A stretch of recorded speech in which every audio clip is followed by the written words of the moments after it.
las elecciones presidenciales de febrero. Me acompaña Nayib Bukele desde nuestros estudios en Washington. Nayib, buenas noches, bienvenido. Buenas noches, Fernando, un saludo. Un gusto volver a verte. Duraron durante todo el siglo, casi todo el siglo XIX, duraron durante todo el siglo XX, pero ya ahora, para el año 2018, ya perdieron total vigencia y lo estás viendo ahí, cuando ideologías que se determinaban como revolucionarias, contradictatoriales, etcétera, ahora resulta que están apoyando dictadores reaccionarios que lo que están haciendo es suprimiendo a su pueblo, y eso es una cosa que no tiene duda. Es decir, hay una cosa que se llama opinión y otra que se llama información, que son los hechos. Y los hechos en Nicaragua son avasalladores. Tenés, bueno, en algunas cuentas 300 muertos, 350 muertos. De las cuentas más escépticas hablan de 250 muertos. Yo creo que si estuviéramos arriba de 5 sería inaceptable, ya no se diga cientos. Y lo que está sucediendo en Nicaragua pues es lo que ha sucedido en otros países, en donde el pueblo simplemente ya no se siente representado por su gobierno, y al no haber vías democráticas para cambiarlo, ya que el orteguismo, como le llaman algunos ahora, orteguismo, mureísmo, se ha implantado como una fuerza que controla todo, controla el legislativo, el judicial, la fiscalía, controla la policía, la Fuerza Armada, el ejecutivo, el presidente y el vicepresidente son marido y mujer, es decir, controlan todo, controlan los medios de comunicación, o la gran mayoría de ellos. Entonces, pues la gente no le queda otra más que salir a las calles a protestar, en su mayoría mayoritariamente pacífica, pero han sido reprimidos con una brutalidad como si se tratara de una invasión de soldados, cuando la gente, tú la has visto en las calles, muchos son ancianos, otros son estudiantes, otros se han refugiado en la universidad incluso, y los soldados han entrado a la fuerza. Entonces, lo que está pasando en Nicaragua, pues hace 30, 40 años, yo estoy seguro que el presidente Sánchez Serén lo hubiera condenado, hubiera dicho que era increíble lo que estaba haciendo Somoza, ¿verdad? Pero ahora que es Ortega, pues se le aplaude, porque simple y sencillamente él tiene una etiqueta que se le puede considerar de izquierda, pero realmente ya no vale nada, porque simple y sencillamente se está comportando igual como se comportó Somoza en el siglo pasado. No hay ninguna diferencia, la única diferencia es de que ahora pues hay más medios de comunicación, hay redes sociales, y es más difícil tratar de callar un levantamiento popular a la fuerza. Yo sinceramente no veo una salida para el actual presidente Ortega, más que una elección anticipada o una dimisión, o simplemente mantener la crisis durante años en su país, pero el costo va a ser no solo en vidas humanas, sino en todo sentido, social, turístico, económico. El costo va a ser altísimo, es decir, Nicaragua no soportaría muchos meses más así, mucho menos años. Nayib, a mí siempre me sorprende cuando hablo contigo, para nuestra audiencia también, y yo voy y sabes que soy muy directo porque me conoces, y yo voy a decirlo, estoy escuchando a Nayib Bukele, el origen, ahí estuviste, fuiste parte de esta mentalidad que hoy, de esta mentalidad, lo digo porque la encabeza el presidente Salvador Sánchez Serén, que hoy está apoyando al gobierno de Daniel Ortega. Este cambio de mentalidad, Nayib, fue el que te hizo salir del Frente Farabundo Martí para la Liberación Nacional y alejarte precisamente de este aparato encabezado, bueno, pues por el mismo presidente Serén, ¿no? Sí, voy a precisar una cosa, Fernando, si me permitís. Obviamente una evolución en su pensar es imposible que uno se mantenga estático, es decir, es lo contrario a la revolución, es decir, obviamente uno tiene que mantenerse en una dinámica de pensamiento en evolución. Pero más que eso, yo creo que el que cambió de pensar no somos la gente que nos hemos ido. De hecho, como tú lo mencionaste, nuestro movimiento Nuevas Ideas tiene el apoyo de la gran mayoría de la población, y eso no lo digo yo, lo dicen todas las encuestas de opinión, todas, de las universidades más prestigiosas del país, la Gallup, Mitofsky. O sea, tú escoges al gusto, las de derecha, las de izquierda, todas dicen que tenemos el mayor apoyo en El Salvador. Es decir, el que ha cambiado es la mentalidad de las personas que se autodenominaban revolucionarias en el siglo pasado, pero ahora están haciendo todo lo contrario. Te pongo el ejemplo de Ortega. Yo te apuesto que si volviéramos al pasado y escucháramos al Ortega del pasado, que tampoco es un personaje que a mí nunca me gustó en lo personal, pero si escucháramos al Ortega del pasado, que luchaba contra Somoza, te apuesto que hubiera dicho que vivan los estudiantes, vivan los obreros, vivan los campesinos, vive el pueblo que se levante contra la dictadura, abajo contra la represión, entre más represión más lucha, el pueblo unido jamás será vencido, etc.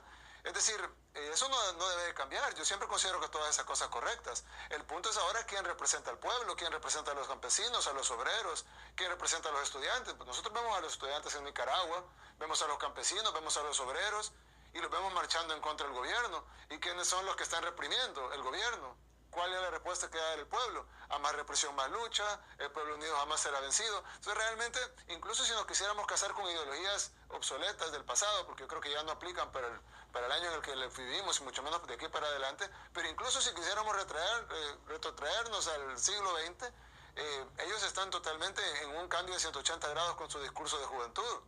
Cuando ellos iban a la vanguardia de esas marchas, y ahora pues ellos son los que están dando la orden de reprimir esas marchas. Entonces al final de cuentas creo que el cambio de mentalidad, si bien sí hemos tenido digamos una evolución en el pensar de que las ideas del pasado deben de recordarse y ser parte de nuestra historia, pero hemos de empezar a ver las ideas del futuro y ver cómo llevamos a nuestros países, a nuestras sociedades adelante en una nueva realidad que vivimos que es muy diferente a la que vivimos en los 80, y no solo lo ves en Nicaragua, lo ves en Europa, lo ves aquí en Estados Unidos, lo ves en El Salvador, lo ves en prácticamente todos los países de Centroamérica, y, bueno, prácticamente todos los países del mundo, sino que no solo cambiamos eso, pero incluso si te quisieras mantener en las ideologías arcaicas y obsoletas del pasado, ellos están totalmente en contra de lo que ellos mismos siempre predicaron, y estoy seguro que hace 40 años ellos hubieran estado en las marchas criticando al gobierno por la represión, y ahora están aplaudiendo al gobierno por la represión, simple y sencillamente porque uno de sus amigos está como presidente de ese país, pero no veo la diferencia de lo que hace Ortega de lo que hacía Somoza. Es decir, ambos se jactaban del crecimiento económico que le llevaban al país, ambos se jactaban de sus políticas económicas que habían funcionado, de que había una seguridad más o menos aparente, pero ambos eran represores de su pueblo, ambos están no dejando que la gente se exprese democráticamente, ambos están asesinando a sus poblaciones. Entonces, al final no veo diferencia entre Somoza y Ortega. Por eso que incluso, aunque quisiéramos retrotraernos a las ideologías obsoletas del pasado, que para mí deberíamos dejarlas atrás como un caso de estudio, pero ya deberíamos de empezar a pensar en las nuevas formas de gobierno que necesitan los nuevos tiempos, pero aún, yéndonos al pasado, están ellos en total contradicción. Si tú escuchas sus discursos de ahora y los escuchas los discursos de antes, es un absurdo básicamente. Pues resulta muy interesante ya cuando uno lo ve en retrospectiva, porque hay como sustentar lo que está diciendo Nayib Bukele, hay como sustentarlo el registro gráfico, debe haber el registro de video incluso, sí, ¿no? Y escucharíamos esas voces en el pasado completamente contradictorias a los presentes. Nayib, voy a marcar pausa, no me despido de ti, sigo hablando en un momento para regresar y entrar un poquito con el tema de lo que está pasando. Bueno, primero también preguntarte, lo dejo en la mesa y me respondes de regreso. A Nayib Bukele, que ya precandidato, ¿no? Vamos a decirlo, del CD, ¿no le tiembla la mano para decir quién o qué país es una dictadura en ese momento en Latinoamérica? ¿No le tiembla la mano? ¿Me dice cuál es o todavía no hay dictaduras? Tú me dices después de la pausa. Nayib Bukele desde nuestros estudios en Washington. Ya regreso.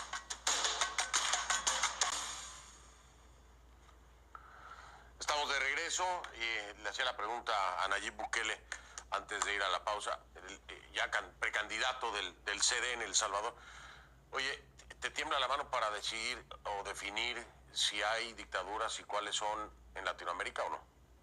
No, por supuesto que no, al contrario. De hecho, creo que hay un punto muy importante que tocar ahí, Fernando, y es de que generalmente nos gusta señalar a nuestros dictadores menos simpáticos, pero nos gusta defender a nuestros dictadores favoritos. Y eso pasa con los que se autodenominan. Yo digo se autodenominan porque siento que eso de derecha e izquierda quedó en el siglo pasado, y si tú le preguntas a cualquier millennial, ya no se diga alguien de generación Z, pues no se va a identificar ni como derecha ni como izquierda, porque simplemente ya no significa nada esas definiciones para ellos. Pero incluso si quisiéramos determinarlo como se determinan todavía los baby boomers o la generación X, algunos de la generación X, bueno, si el dictador es de derecha, pues es bueno, y si el dictador es de izquierda, pues es malo, y de igual manera al revés, si es de izquierda es bueno y si es de derecha es malo. Yo creo que en Latinoamérica tenemos varias dictaduras, tenemos ahorita la que está gestando en Nicaragua, que probablemente llegó democráticamente, pero ahora la represión que está haciendo ya no es democrática, es decir, tal vez llegó democráticamente, no sé, no se puede dudar que la primera vez que ganó debe haber ganado de una manera democrática porque no estaba en el poder, pero ya ahora ya se convirtió en una dictadura, desde el momento que no permite libertad de expresión, libertad de reunión, libertad de su población, etcétera. Son derechos democráticos, derechos humanos, derechos fundamentales que se están violando, se vuelve una dictadura. Caso de Honduras, hay gente que dice, no, Honduras no, porque Honduras es de derecha, pero Honduras es una dictadura, tanto que se impuso en una reelección ilegítima y luego perdió la reelección contra Salvador Narrala y luego hizo fraude en la elección un apagón y luego salió, estaba 5 puntos abajo, después de un apagón estuvo 5 puntos arriba. Eso es imponerse ante la voluntad popular y eso es una dictadura. O sea, autodenomina ser de derecha o de izquierda, es irrelevante. Además, ahí también murieron decenas de personas en manifestaciones reprimidas por el gobierno dictatorial de Honduras. Tenemos el caso de Venezuela. Por ejemplo, Venezuela, probablemente cuando Chávez llegó en el 99 no era una dictadura, llegó por un voto democrático e incluso ellos se jactaban mucho de que su sistema electoral era muy bueno, certificado por el Centro Carter, etc. Pero de un tiempo para acá nadie puede ver que es una dictadura. No permiten elecciones, pero cuando hacen elecciones, hacen unas elecciones de manera que no pueda competir la oposición, inhabilitan candidatos de la oposición, como inhabilitaron a Capriles por 10 años, por ejemplo, porque es probablemente el único que puede unir a la oposición en estos momentos. Entonces, es decir, está funcionando como una dictadura, aunque sus inicios no haya sido así, pero ya lo es. Tenés el caso de El Salvador, por ejemplo, donde se está gestando una dictadura.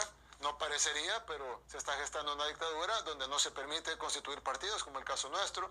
Se nos pidieron 50.000 firmas, llevamos 200.000, de las cuales el tribunal validó 176.000, y hoy por hoy no tenemos un partido político, a pesar de haber cumplido con todos los requisitos. Nos inscribimos en el CD, hacemos una alianza estratégica con un partido pequeño, pero limpio, pero legalmente establecido, y ahora hacen un proceso para cancelar el partido con el que nos inscribimos. Entonces, es decir, estás en donde se violan derechos fundamentales, donde se viola el derecho libre de elegir del pueblo en las urnas, donde se viola la democracia, estás en una dictadura.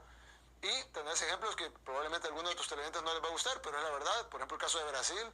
En Brasil tenés, Dilma Rousseff fue quitada, yo no estoy defendiéndola a ella, pero luego asumió un presidente que nadie eligió, y luego ahora pues el presidente que, no lo estoy defendiendo tampoco, pero el presidente que las encuestas dicen que era número 1 está en la cárcel y no permiten elegir. Al final de cuentas, es decir, sin defender a Lula, sin defender a Dilma Rousseff, sin defender a nadie, lo que tú estás viendo es que se gestan diferentes tipos de dictaduras con diferentes sistemas. Ya no son las dictaduras militares de los años 60, 70 de Latinoamérica, pero son una nueva tipo de dictaduras, como la que tenés en Honduras, como la que tenés en Nicaragua, como la que tenés en Venezuela, como la que tenés en Brasil, y como la que se está gestando en El Salvador. Entiendo. En donde simplemente no se le permite al pueblo expresarse libremente y elegir a sus líderes y autoridades democráticamente en las urnas, como todos los demócratas debemos de defender, independientemente si nos gusta o no el resultado de esas elecciones. Si somos demócratas, debemos de defender la democracia. Entiendo y estoy muy en línea con tu pensamiento. El tema de la democracia no es de la derecha ni es de la izquierda. El tema de la democracia es de todos, ¿no? Y hay dictaduras de derecha y dictaduras de izquierda. Oye, me están diciendo que me queda un minuto, pero quiero preguntarte rápido, Nayib. Todavía, aunque eres ya precandidato, tienes la alianza estratégica con el CD, ¿todavía corre el riesgo de que no puedas correr como candidato a la presidencia en caso de ganar las internas, que parece que no hay nadie más?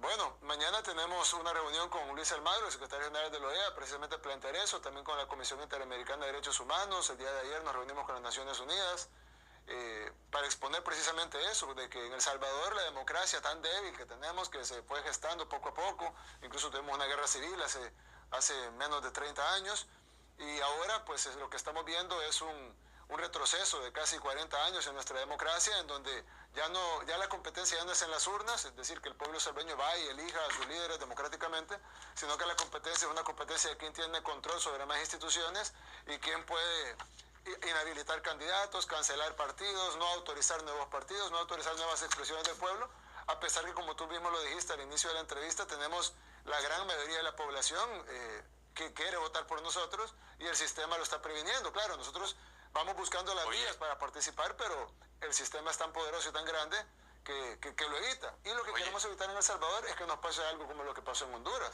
perdón, lo que pasó en Nicaragua, de que la gente al final no encuentra una forma de responder y se va a las calles. Así es, Nayib. Voy a estar al pendiente, por supuesto, como siempre. Ya por lo pronto puedo decirles que es el precandidato presidencial de Cambio Democrático. Va a hablar con todos los que ya nos dijo y vamos a ver si de ahí las cosas siguen normalmente. Nayib, muchas gracias por esa entrevista. Te saludo allá en Washington y suerte. Gracias. Muchas gracias. Gracias. Hacemos una pausa.